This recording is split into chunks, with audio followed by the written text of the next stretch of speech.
Hello everyone, welcome back. Quick video for you guys today. Sorry it's a little late, been busy this week, but I have something really cool to show you guys. Thanks to one of my subscribers, TT-Reg, I hope I'm saying that right. Thanks man, I found a good angle here on Google Earth. We found nubbed column segments, and guess where we are? We're at the Acropolis in Athens. So I found some cool photos. Let's check them out.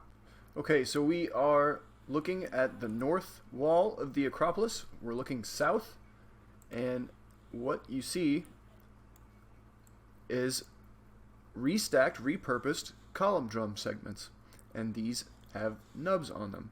And this is the only instance of them in the entire Acropolis. I've looked all around it, in the retaining wall and in the temple's columns. These are the only ones at the site that I could tell that have nubs on them. There are other building elements at the Acropolis that do have nubs on them, but as far as column segments go, these are the only ones, and how interesting that they are repurposed here.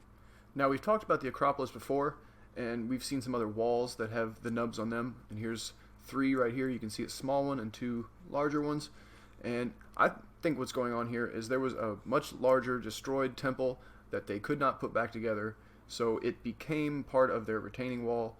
Otherwise, there's no reason for this level, this quality of block to be used in such a simple structure like this. Especially, you can see the conglomeration here, all the different sizes and styles of construction. They wouldn't have put this nice of block on a simple wall like this. And if it was some kind of decorative motif, we would see more of it, and it would be more of a uniform application. But we only see this concentrated row here, almost like they wanted to keep them for something, but they had no other place for them. Or maybe these are original blocks that perhaps were failures, and maybe they couldn't go any farther in the processing. This is as far as they got, the last stage of the processing before they were rejected, and then they had to be used for something else. So maybe this is original builders using original blocks, recycling them because they're failures as column drum segments. But I think more than likely what we're looking at is some kind of second culture use of a destroyed older culture's finished structure, because I have seen other sites, and we'll look at those in a minute as a refresher, that have these nubs on them. They're finished structures, so it wouldn't be that they just had the nubs for temporary placement of the blocks, and then when they were finished they were going to knock them all off. Well, I see plenty of finished structures that have these nubs on the columns, so I can't say for sure that that is what's going on here. Now here's a great angle and great quality photo. You can see the little nub on the block above. It's the only one, which is interesting, right? Not standardized, even though we see other walls at Athens, at the Acropolis, that have nubs on almost every single block, and it does look standardized. So if you see them in this kind of random configuration, you're almost going to have to say this is a secondary use of these blocks. And like Legos, they can be tightly fitted because they're such good blocks. The tight fitment here doesn't necessarily mean their original placement by the original builders. Now you can see there's the start of fluting on these column segments. And like I said, it's almost like they got to the stage of the fluting process and they stopped. So perhaps failures, maybe they were not centered, not perfectly circular, so they had to throw them out, and then maybe secondary cultures came by and found these failures and used them as a wall. Or maybe this is the original builders recycling their own elements. It's hard to tell. And look at the non-uniformity of these nubs. These are large nubs versus the small nubs. That's interesting, and we'll see more sizes and variants of the nubs here. Another really good angle. This one shows the really large prominent nub here.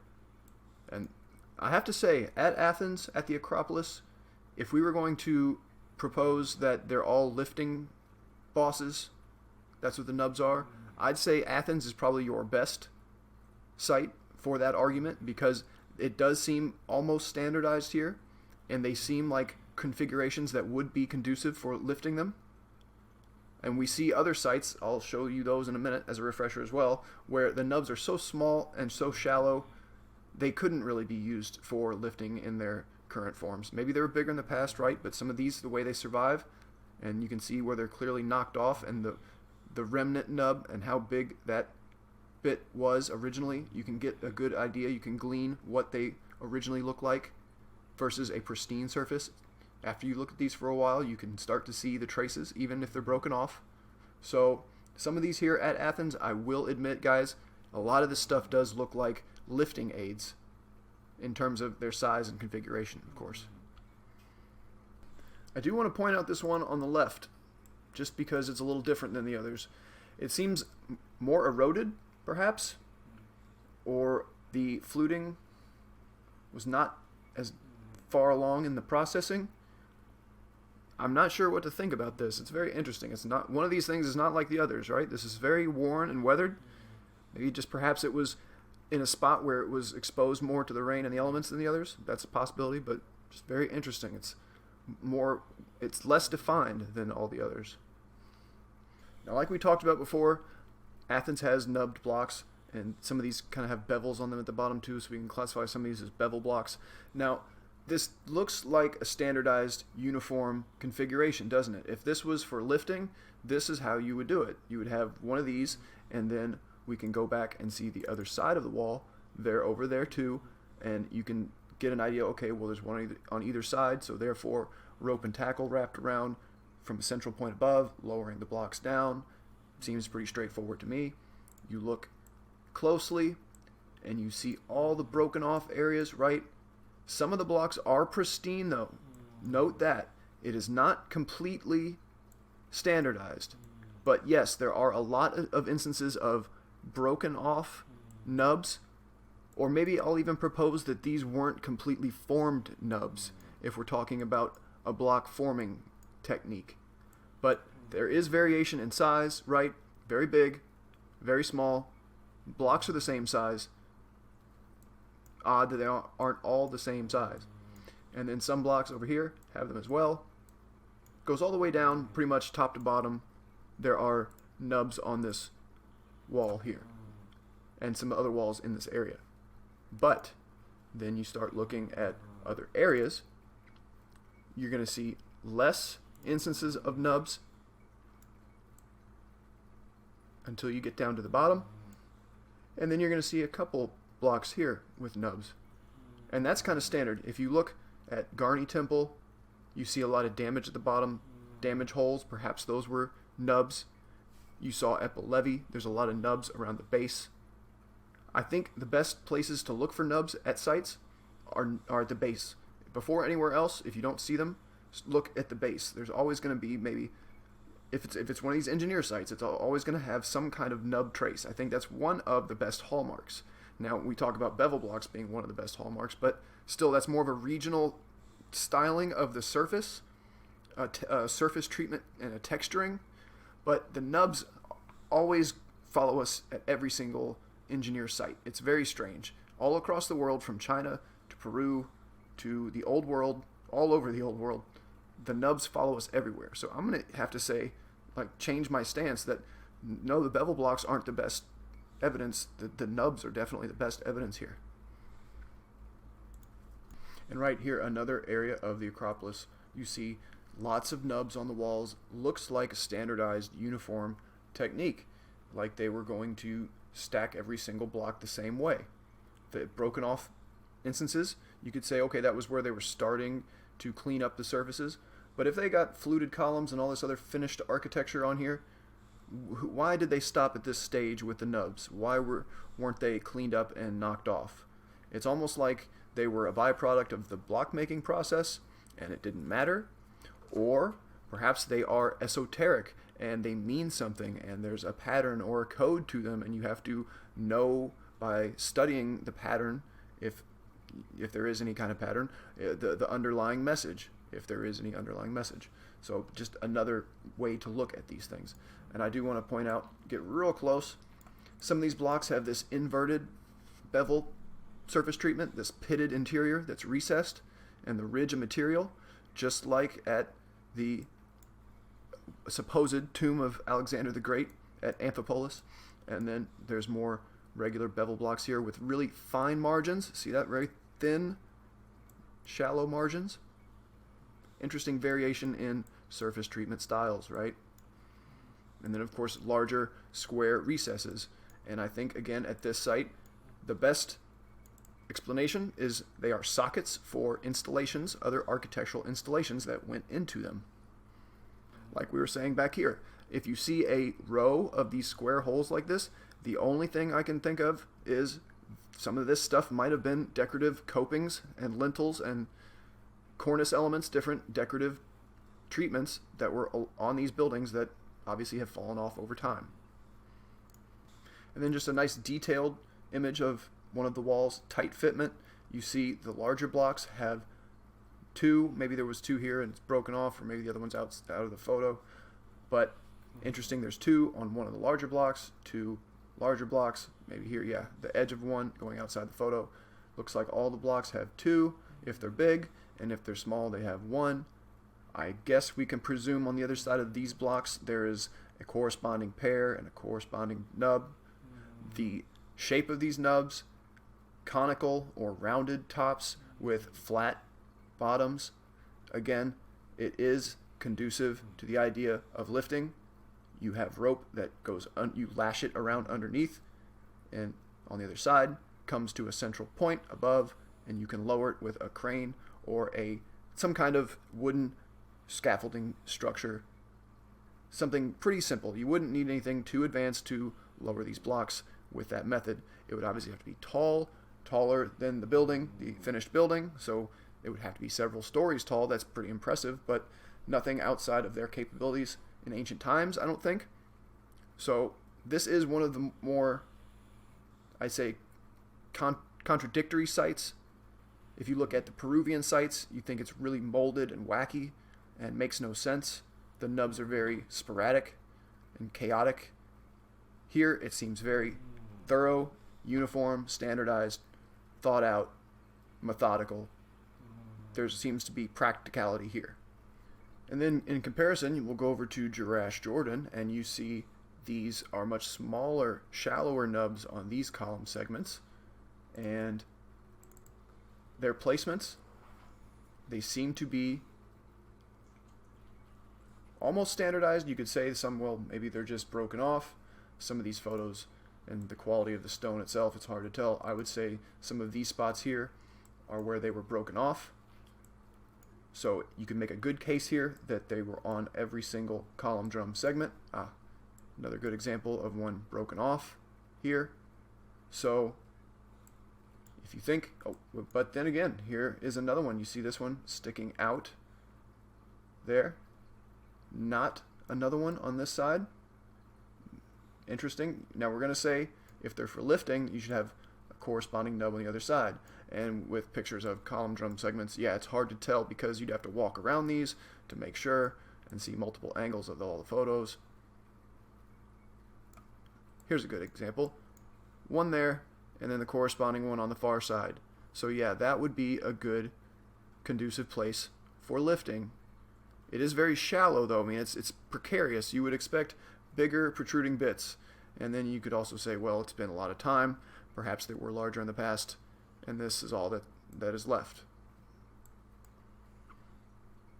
But then you go to the Garni temple in Armenia, and you see that there is only a few isolated instances of nubs, and that most of the other segments don't appear to have any nubs on them.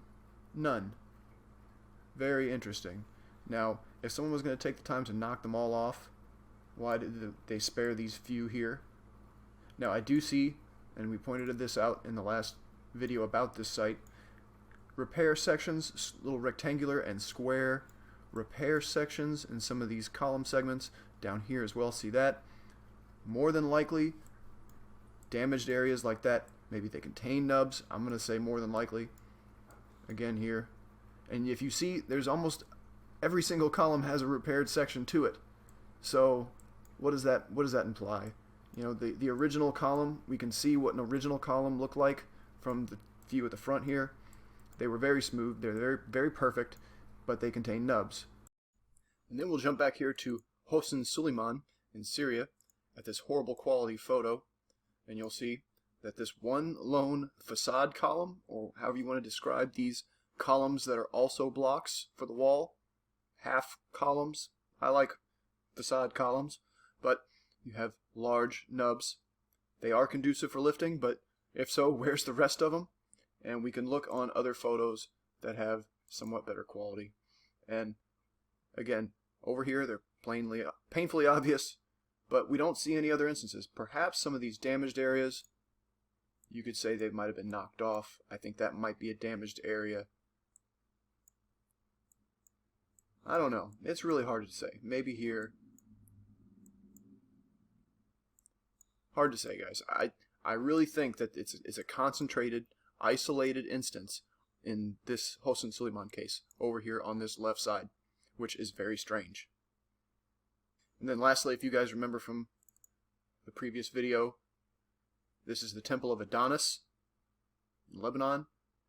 Now, this is the only column segment in the entire temple that has the nubs on it. It has one on this side, and then on the other side there's a corresponding nub. No other nubs at the entire site, unless you want to consider this column segment over here. If you want to consider this protruding bit a nub, but in this configuration it's an architectural element. It's like a shelf for an extra block to go in below the lintel. It's a very interesting configuration. And we talked about the other side, it's not uniform on both sides. The other side has some strange little carving going on. Maybe this is a statuary piece, a bird on its little shelf, and maybe that is a nub as well on the column segment. This one, and those. So, like I've been trying to propose, I think these nubs could have been used for any number of things. It was an entire system for them. They could use them as they pleased, however their technology was applying them, however their process of making stones created these nubs. They found uses for them.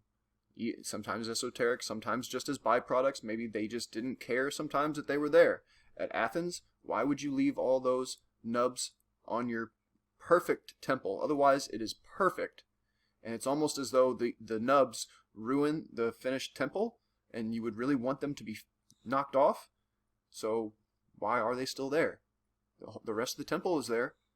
They were completely finished, right? That's what we're told. And then we'll close up with some cool aerial photos here. I did want to point out that in the same area as these nubbed columns, there are these other large blocks laying around. These don't seem to have a home. And then if you go on Google Earth, and let's go ahead and do that now, and you look around and you see some more of these really large finished blocks, even though they're heavily destroyed here. You can see the finish on this surface. It's the pitted interior surface with the ridge of material, the margin line around the edge. Perhaps some other nubbed blocks among these ruined bits. Is that a cat? And then this is really cool. The little temple right by that retaining wall.